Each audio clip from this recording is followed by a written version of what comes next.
So in reading over our policy and talking with you, you said that our policy was there to grant the freedom to the creators as much as possible. In contrast, in university like UBC has very rigid policy where they own everything. How do you see that benefiting us, or more so than at UBC?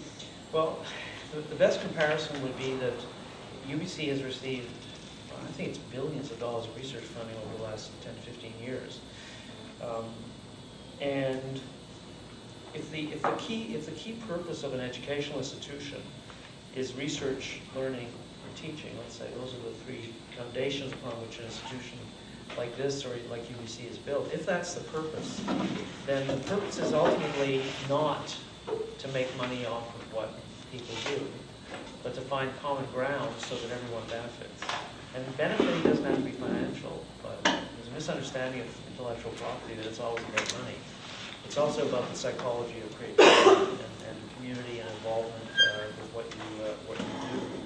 So UBC, I think, has suffered actually. Many of its best people are very constrained by what they'll tell the university and what they'll do.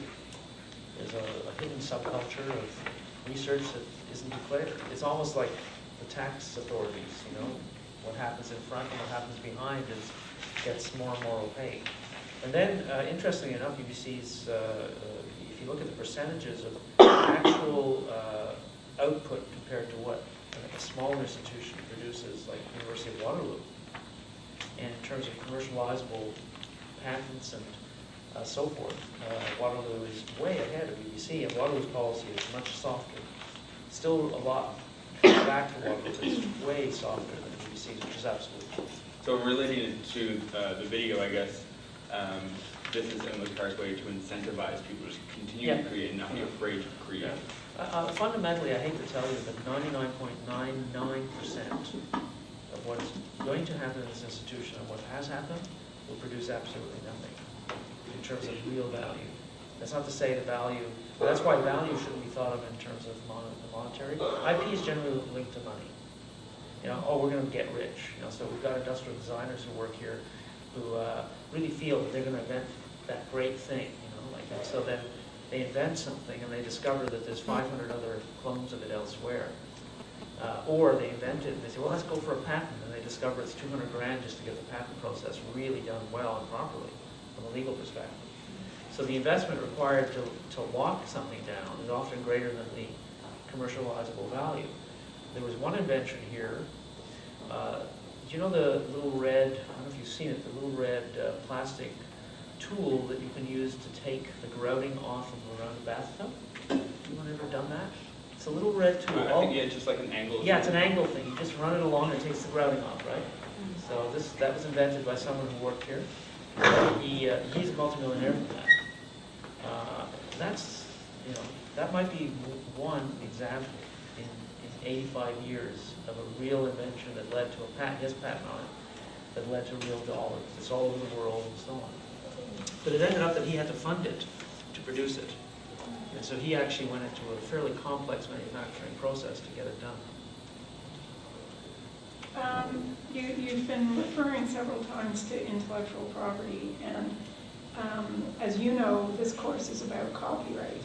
Copyright is arguably the least remunerative aspect of intellectual property, and for everybody's benefit around the room, it may not be entirely clear that we're talking, like when David was here, about trademarks, that this is a distinct area, patents, which covers inventions, which is distinct, industrial design, and trade secrets. The fifth branch is copyright. So why not, given the reality that you're referring to with respect to, say, industrial design, and I can appreciate the concerns around the Mitsubishi experience. It seems to me, though, that for the majority of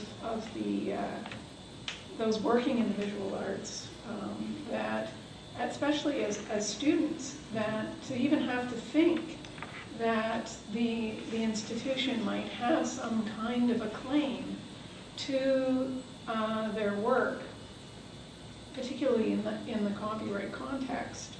Well, I don't think Seems to me to be, we don't have a claim in copyright. so is copyright excluded Yeah.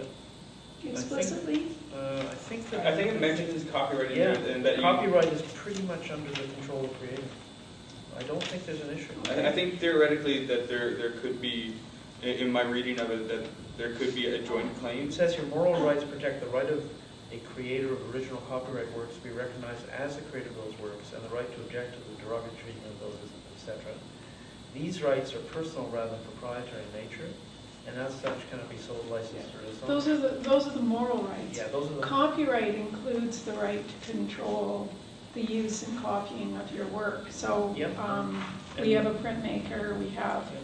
painters, we have photographers who are out and about taking pictures, Mhm. you know, some of the young photographers in the room. Yeah. And it would concern me that, you know, they would potentially be subject to some sort of claim.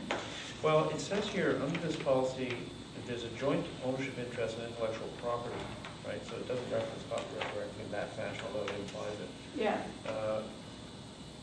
You know, in all works of art, media, design created at the university or with the use of its facilities and resources, wherever, this is a qualifier, wherever the work is directed to commercial return or the work results in substantial commercial value. But then it qualifies that by saying the procedures for discussion of that are open for further discussion.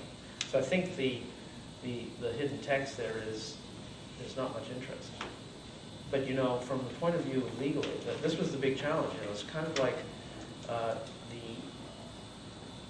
there is a need. It's not. I think the policy is very open, pretty free, and I think there's very few examples of the institution ever making a claim of any sort. In fact, there's virtually none. I can only think of one instance in which there's been some discussion. So the issue is not. The issue is that there's no way of saying you are absolutely free of any kind within a structure of this sort. I mean, if you're suggesting that, I'd like you to show me an institution in Canada that does.